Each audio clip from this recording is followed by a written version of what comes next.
Wewe kama mwanaume yoyote, hakikisha una michongo zaidi ya 10 na kuendelea kuingizia hela. Usiwe mwanaume ambaye umetoka kwenu umeenda kujitafuta alafu na njia moja tu kuingizia fedha. Tengeneza njia nyingi, kuna michongo mingi 6, 7, 8, 10 na kuendelea huko. Zote zinakuingizia hela.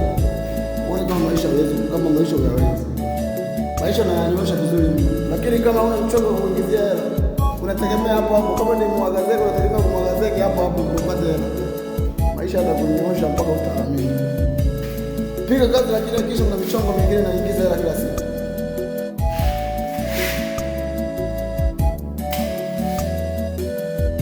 Ushanifahamu? Piga kazi kisawasawa mpaka kieleweke. Yaani kama ni biashara, fanya mabiashara mengi mpaka wachanganyikiwe. Piga biashara nyingi. Piga hata biashara 5, 6, 7, 8. Piga biashara nyingi mpaka watu wayeuke. Mpaka baki waulizana huyu jamani nani? Sio nabaki na njia moja tu kuingizia hela. Siku ikiziba unalala na njaa. Kuwa na njia nyingi za kuingizia fedha. Unapiga hela vizuri mno. Utapiga hela.